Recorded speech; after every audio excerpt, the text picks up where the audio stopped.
राजनीति केंद्र की हो या राज्य की, राजनीतिक गलियारे में आरोप प्रत्यारोप का दौर चलते रहता है।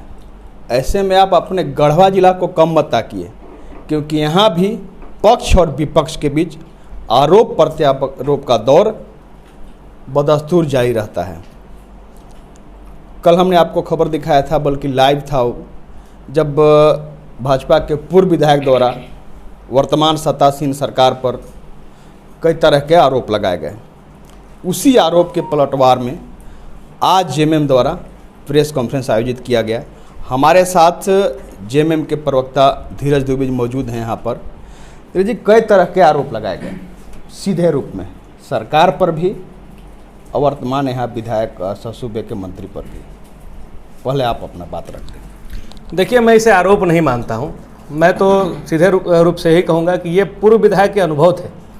उनके कार्यकाल के दौरान उन्होंने जो अनुभव महसूस किया, उनके रघुवर सरकार के दौरान जो कार्यशैली होती थी, कार्य पद्धति होती थी, जो कार्य उनके सरकार के दौरान होता था और पूर्व विधायक जी बोल नहीं पाते थे, सत्ता में होने के कारण कहिए या खुद विधायक थे इसलिए नहीं बोल पाते थे, तो वो कल अनुभव अपना साझा किए। उन्होंने अपने कार्यकाल के दौरान, जैसे कहावत है ना कि सावन के अंधे को हर ओर हरियाली नज़र आती है, सौंसे उसको हरियर दिखता है, तो वैसे ही उनको नज़र आ रहा है कि हमारे कार्यकाल में ऐसे होता था रिचार्ज कूपन, हमारे कार्यकाल में ऐसे बालू का उठाव होता था, जतपुरा गोलीकांड उसका उदाहरण है। तो उनको लगता है कि सभी इस सरकार में भी ऐसा ही हो रहा होगा और उन्हीं के संरक्षण में उनके लोग जो ऐसा करते थे अब बेचारे कर नहीं पा रहे हैं, तो बिलबिलाहट स्वाभाविक है। और कर भी रहे हैं तो बालू लदा ट्रक जब्त हो रहा है। विगत दिनों इसका उदाहरण है कि 12 बालू लदा ट्रक जब्त हुआ, तो ये बिलबिलाहट है। और ये उनका कार्यकाल के दौरान आप देखिएगा जतपुरा में जो नरसंहार हुआ, जो पोकलेन लगाकर जेसीबी लगाकर बालू का अवैध उठाव होता था। आप फरठिया पंचायत चले जाइए, वहाँ अवैध घाट बनाकर हजारों ट्रक बालू उनके कार्यकाल के दौरान गढ़वा से यूपी भेजा गया। करोड़ों रुपए की उसमें कमाई हुई। अब उसमें साझेदार कौन कौन थे ये पूर्व विधायक बहुत भली भांति जानते हैं। इसमें अवैध पत्थर का खनन भी होता था। आप चिनिया चले जाइए, चिनिया के लोगों से पूछिएगा तो चिनिया में अवैध क्रशर प्लांट लगा हुआ था। फरठिया में अभी भी क्रशर प्लांट लगा हुआ है जो बंद है। तो विधायकी जाते ही ये अवैध क्रशर प्लांट गधे की सींग की तरह गायब क्यों हो गया, इस पर उनको जवाब देना चाहिए।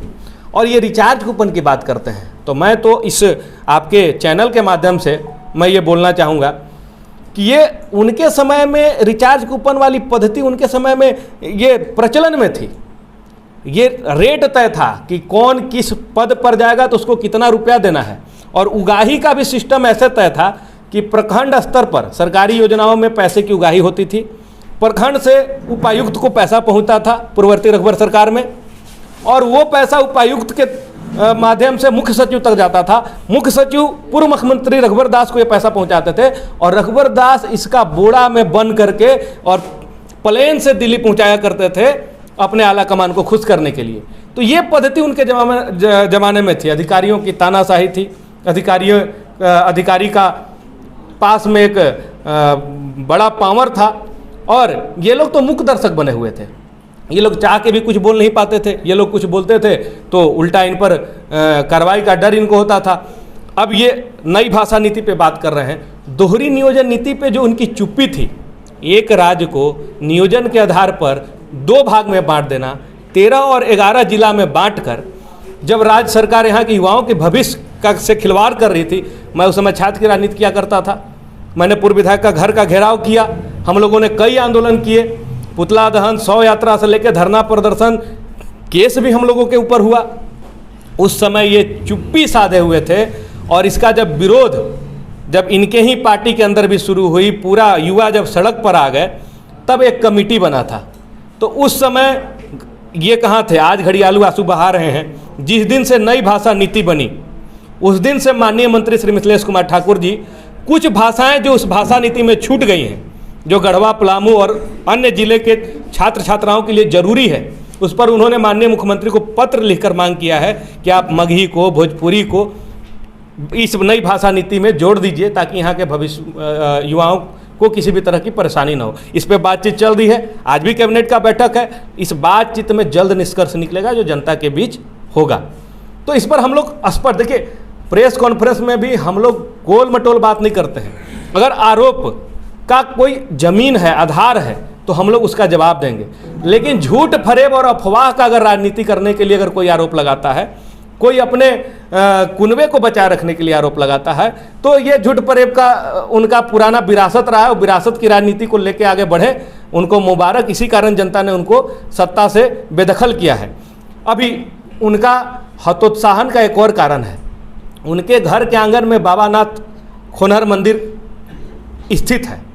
उस मंदिर का अपने 10 साल के कार्यकाल में इन्होंने कुछ नहीं किया। उस मंदिर की 4 दीवारी निर्माण, सुंदरीकरण, पहुंच पथ निर्माण, तोरण द्वार, भव्य तोरण द्वार। अब मुझे लगता है कि पूरे राज्य में एक देवघर के बाद ये दूसरा गढ़वा जिला होगा जहां इतना भव्य तोरण द्वार बना होगा। तो ये निर्माण होने के बाद उनका विचलन स्वाभाविक है।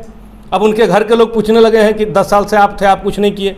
और एक बेटा आया जो आपके घर में आके आपके घर को सुंदर बनाने का कोशिश कर रहा है, आपके गांव में जाके आपके जो खोनहरनाथ मंदिर है उसको सजाने का काम कर रहा है।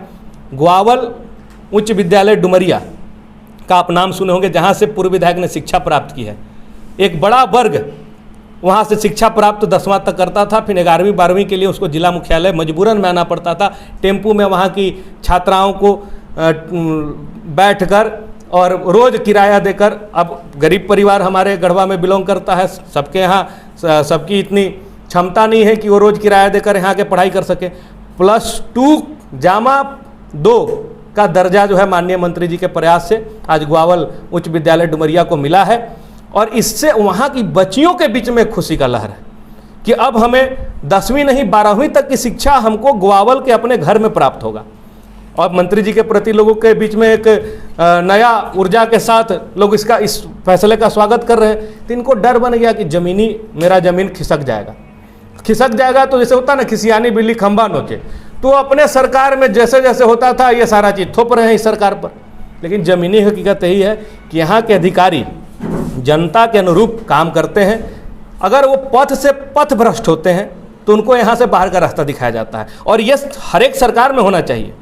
जनता के लिए अधिकारी हैं, जनता का काम हो, सरकारी योजना धरातल पर उतरे। अगर इसमें कोई भ्रष्ट होता है, पथ भ्रष्ट होता है, तो उनको बाहर का रास्ता दिखाया जाना चाहिए। इसी का नतीजा है कि कई पदाधिकारी, 1-2 नहीं, कईयों पदाधिकारी यहाँ 6 महीना का भी कार्यकाल पूरा नहीं कर चुके।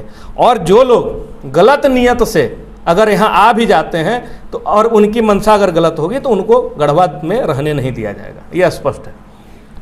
आप मुखर बोलते हैं इसलिए अब इस सवाल भी जरूरी है। पूर्व विधायक का कहना था कि अभी जो बालू का उठाव हो रहा है उसमें 10,000 रुपया जेएमएम को मिला करता है, सीधे रूप में उनका आरोप था।